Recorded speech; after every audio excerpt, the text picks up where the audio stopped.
What's up guys, it's KenPunch12 and I'm back again today with a brand new video, and today is a very special day in video game history.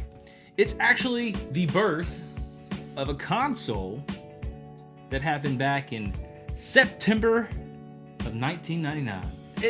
If you don't know what console I speak of as right this second, then you're pretty young. You're pretty young. There must be a lot of youngsters out there, and I know there are, who play all these new video games. And that is none other than the Sega Dreamcast. This system was so special to me in my lifetime. I was in middle school, and I couldn't wait to get home every day when the system came out to play it. So anyways, today's video is pretty much to go over this system a little bit and check it out and celebrate for what it is, because today it turned 17. Holy crap, 17 years old. That was a long time ago. That's a long time ago. But anyways, let me make this magically awesome system just magically appear. How about that? Let's see. Yes, this, my friends, is my Sega Dreamcast. It's a little dirty. But it's old. It's been around for 17 years. This is actually my second Dreamcast. This thing was awesome. Little monster, man. It's a beast of a system. To this day, like I said, there's still classics. They're being released from the system's era onto current generations today, like the Xbox 360, the Sega Dreamcast collection, and there's some stuff coming out on PC like Grandia 2 just came out on Steam not too long ago. There's some other titles that are coming out. There's certain things, which Grandia 2, granted, did make it onto the PS2 and stuff like that, but it was originally released, that I know of, on the Sega Dreamcast. But Sega is always going to be something special to me, just like I'm sure some of the older gamers than me who love video games since they started, like the Atari 2600 and and televisions and all that kind of stuff. They have their hearts placed on those, and this is mine. This is the one. This is the one for me. Like, this is my system that I'll always cherish and take care of. Another cool thing about the Dreamcast is that this was the very first system to be able to go online. And there's several history videos here on YouTube that you can watch and learn. There's so many channels, people who've dedicated to this system, talking about all the specifics. But this was really a game breaking thing back then, like online. Look, it had your modem. There were two types of modems for this thing. You had a 56K, which I have on mine, and then you had a Ethernet. And what's so great about this system is, till this day, the diehard fans still push this system. Even till today, 2016, there's still games being made for this system. Holy crap. No, they're not major publishers or anything like that making these, but there are indie developers who got, what were the developer kits for this Dreamcast, which were like mini, if you go online and look, they're like mini built PCs, which were pretty much Dreamcasts, but they could program and design games on and test things out on. And people have actually bought these and are making games and titles and actually releasing them online where you could purchase, and they work on your system. And they even come in cases and all kinds of crazy stuff. So it's pretty simple, pretty simplistic. You had a power button and you had an open button. Yes, ladies and gentlemen, there were things that open up. Look at that, playing a burn game, which is very bad for it, but at the same time, it's pretty hard to find games for the Dreamcast today that are in good condition. And this is one of the reasons that the system failed, because you could burn games onto CDRs and then the system could read it. And I want to show off some of the titles that I enjoyed, and I have some pretty good gems, things that I'm looking for, full copies, completes of each game. And there's some I don't have and some I do, but I'm still working on it, and I'm in no hurry. But as time progresses, I am getting more and more stuff. So I have a nice pile, but I just want to share a little bit with you now. There were about 250 titles that was released in America. But anyways, let's start with a few games real quick.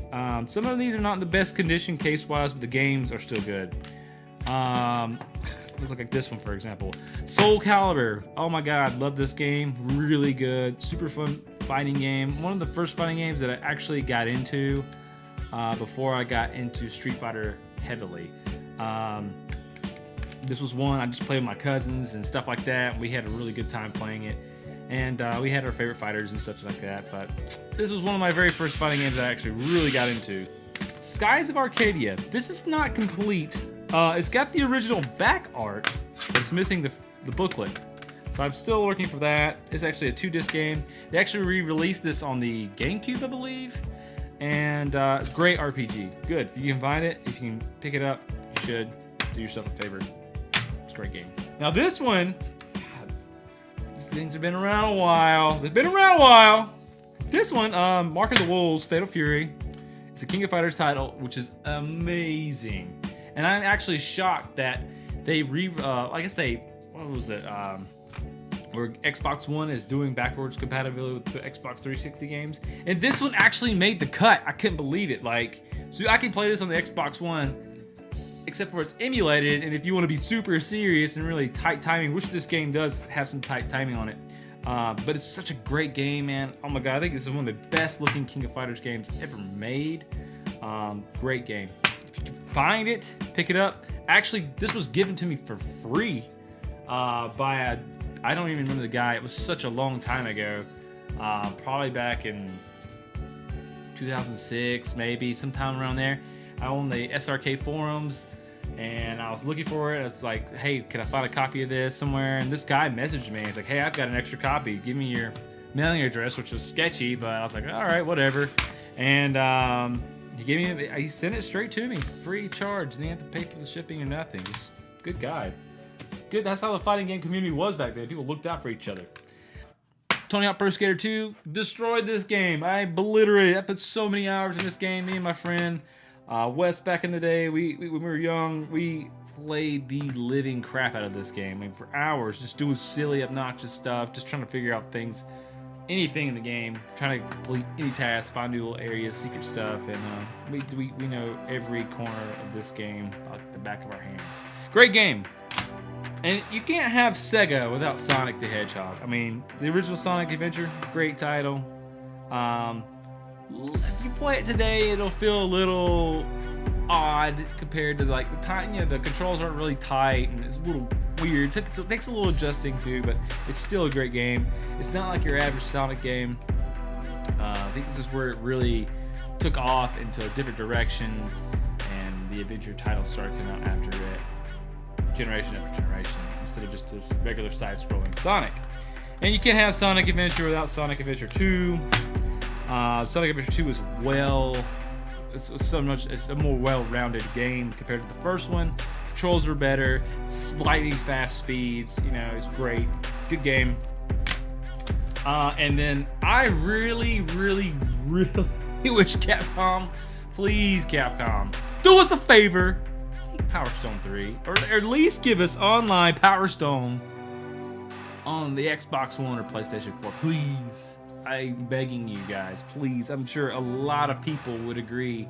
They re-released this on the PlayStation Portable, the PSP, and man, it's just such a shame that this game is like not appreciated for what it is.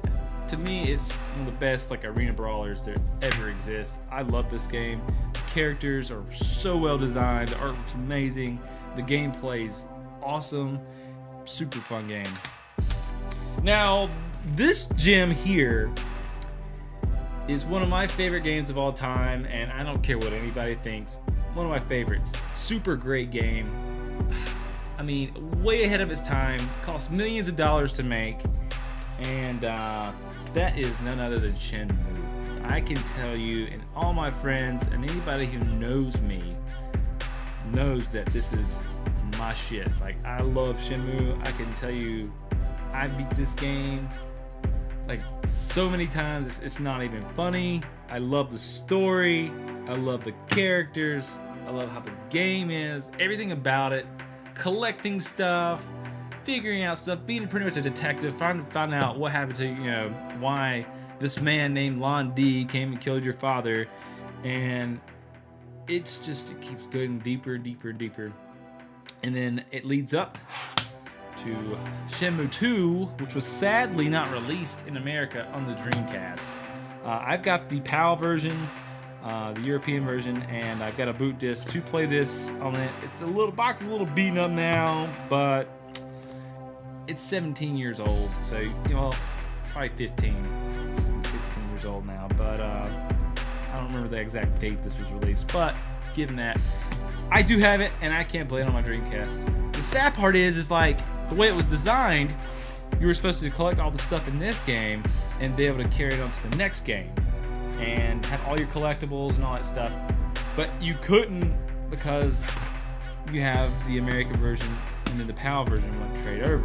So the only way you could probably do that is if you get the PAL version of the first one, and then you could transfer everything over to the next one because it's not compatible. So that sucks. But there was a startup in this game that would let you have all the collectibles from the first game if you never played the first one. It actually has a cinematic if you never played the first one that catches you up to play the second one, which was a cool idea.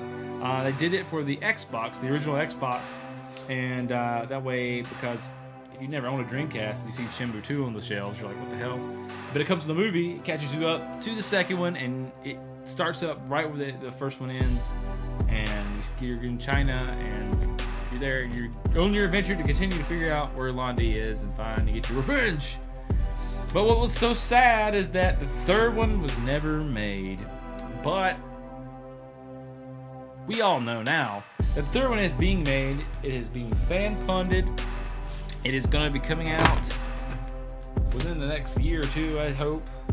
And I'm super excited about that. They had a big Kickstarter, made tons of money right off the bat. There's so many fans of Shenmue who want to finish this and complete the story. We need an ending, and I'm hoping Shenmue 3 is the ending. I hope Yu Suzuki ends this. I would love to have a complete saga of that, and it would be a weight off my shoulders and an awesome adventure over the years that I actually finish. This is the Dreamcast birthday, so happy birthday, Sega Dreamcast. I'm proud owner of you, and I know a lot of other people who are, and who still play this thing to this day. Great system, you should pick it up, wonderful. I couldn't live without it. I've got it hooked up right over there in my CRT TV with my PS2. I'm ready to go. So, yeah, Dreamcast, do it, pick it up, buy on! Anyways, Kim Punch 12, I hope you guys have a great day. I want to drink me a beer and celebrate with the Dreamcast and play some games with it and all the good stuff. So you guys take it easy, and I'll see you in the next video.